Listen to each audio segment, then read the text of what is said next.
আমার YouTube channel English linguistics and পোয়েটিক্সে সকলকে স্বাগত। তো বোর্ডের হেডিংটা দেখলেই বুঝতে পারছো তোমরা যে আজকে আমাদের কি টপিক। আজকে টপিক হচ্ছে টেন্স। টেন্স নিয়ে তো আমি এর আগে দুটো ভিডিও করেছি। একটাতে বলেছি যে টেন্সের পূর্ব প্রস্তুতি, টেন্সে নামার আগে টেন্স শুরু করার আগে কিছু আমাদের জিনিস জানতে হবে, সেই নিয়ে একটা ভিডিও আছে। এবং লাস্ট যে ভিডিওটা সেটাতে টেন্স কি, টেন্স কয় প্রকার ও কি কি, এবং প্রেজেন্ট ইনডিফিনাইট টেন্স বা সিম্পল প্রেজেন্ট টেন্স নিয়ে আমরা আলোচনা করেছি। আজকে আমরা আলোচনা করতে চলেছি প্রেজেন্ট কন্টিনিউয়াস টেন্স নিয়ে। তাই পুরো ভিডিওটা দেখবে, দেখার অনুরোধ রইল। আর আমার চ্যানেলটিকে অবশ্যই সাবস্ক্রাইব করবে, ভালো লাগলে শেয়ার করবে, আর কেমন ভালো লাগলো, কতটা ভালো লাগলো সেটা কিন্তু কমেন্ট করে জানাবে। তো শুরু করি। Present continuous tense.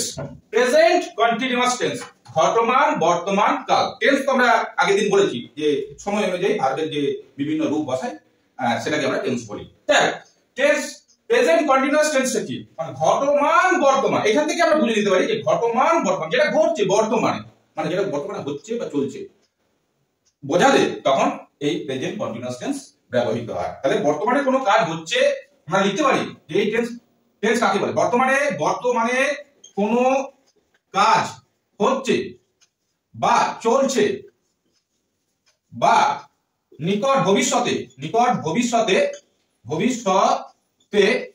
কোনো কাজ হবে বোঝাতে প্রেজেন্ট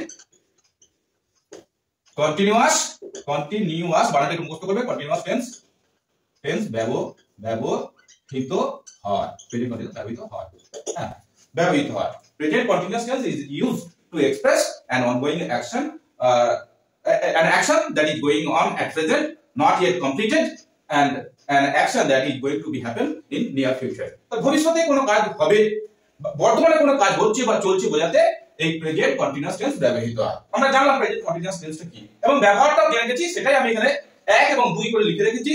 এই দুটো ক্ষেত্রে এই টেন্সের ব্যবহার বেশি, বিশেষ করে 1 নম্বর ক্ষেত্রে কোনো কাজ হচ্ছে বা চলছে, an ongoing action that is not yet completed, এটা এখনো সম্পন্ন হয়নি। বর্তমানে মানে এখন কোনো কাজ হচ্ছে বা চলছে যেটা এখনো সম্পূর্ণ হয়নি, সে বোঝাতে প্রেজেন্ট কন্টিনিউয়াস টেন্স ব্যবহৃত হয়। আর 2 নম্বর একটা উদাহরণ দিই। কি উদাহরণ দেব? সোজা উদাহরণ দিই, একদম কারেন্ট উদাহরণ দিতে হবে। am making video, I am making video, আমি ভিডিও তৈরি করছি। কার জন্য? ফর ইউটিউবের জন্য ভিডিও তৈরি করছি। I am making video for YouTube. I am making video বললে হবে। ফর ইউটিউব অনেক বাড়ানো, সেন্টেন্স বাড়ানো যায়। ঠিক? Are watching my YouTube channel, তোমরা আমার ইউটিউব চ্যানেল দেখছো। আমরা টিভি দেখছি, এখন আর টিভি কেউ দেখে না, এখন ইউটিউবই দেখে বেশি। তাহলে I am making video for YouTube, you are watching my YouTube channel, তোমরা আমার ইউটিউব চ্যানেল দেখছো। তাহলে 1 নম্বরে ব্যবহার হলো। 2 নম্বরটা সাইড একটু বুঝিয়ে দিই যে নিকট ভবিষ্যতে কোনো কাজ বোঝাতে, মানে কোনো কাজ হবে। ধরো আমি বলতে পারি যে আগামী কাল আমরা ইকো পার্ক যাব, কলকাতার ইকো পার্ক যাব আগামী কাল। তাহলে আমরা কি লিখতে পারি?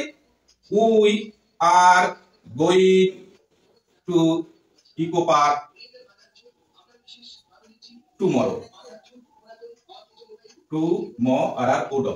Yes, we are going to Eco Park tomorrow. আগামী কাল আমরা ইকো পার্ক যাচ্ছি।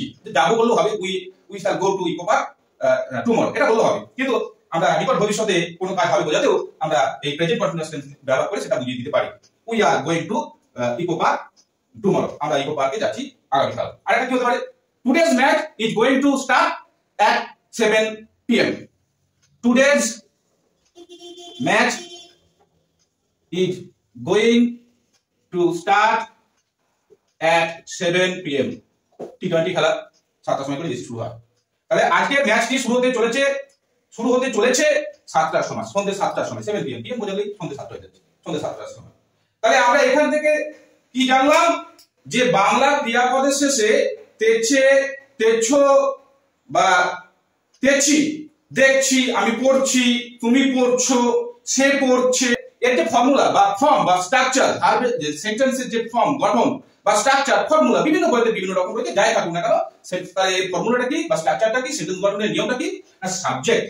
Subject plus am is are, to be verb বসবে, am is are plus mv এর সঙ্গে ing যোগ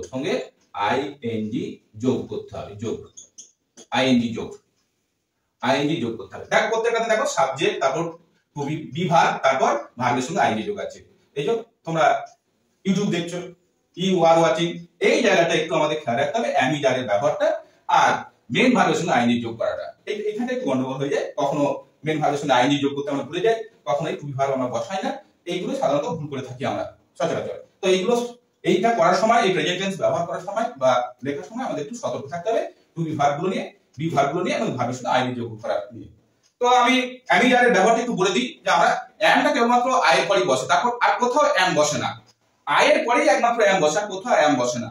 আর আমাদের জানতে হবে ইজ কোথায় বসে। যদি এটা যারা সবে গ্রামার শিখছে বা গ্রামারের প্রতি যাদের ভীতি আছে তাদেরকে একটু বললেই হবে যে he she it, he she ইট সাবজেক্টের জায়গায় হি সি ইট একটি নাম বা একটি জিনিস বা একটি বস্তু আছে কিনা। যদি এগুলো থাকে তাহলে ইজ বসাবে, আর বাদ বাকি জায়গায় সব আর বসাবে। এইভাবে আমরা বলতে পারি। যদি এটা গ্রামাটিক্যালি কোনো এরকম লেখা নেই, এটা আমি শুধু তোমাদের জন্য বা যারা বিগিনার্স আছে, যারা শিখছো, লার্নিং রয়েছে, তাদের জন্য বললাম যে অ্যাম ইজ আর কোথায় বসে, অ্যাম আর এর পরেই বসে, আর কোথাও অ্যাম বসবে না, এটা মাথার মধ্যে ঢুকে নাও। আর ইজ কোথায় বসে না, ইজ হচ্ছে থার্ড পারসন সিঙ্গুলার নাম্বারের ক্ষেত্রে বসে।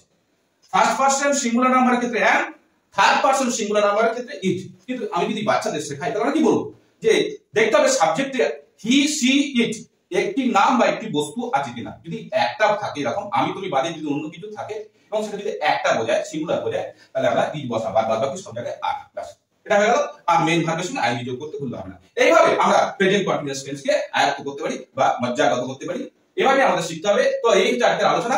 আমি আর একটি টেন্স নিয়ে বেশি ভিডিওটাকে লং করবো না। আমার চ্যানেলটি ভালো লাগলে অবশ্যই সাবস্ক্রাইব করবে, শেয়ার করবে, আর কেমন লাগলো সেটা কমেন্ট করে জানাবে। ধন্যবাদ।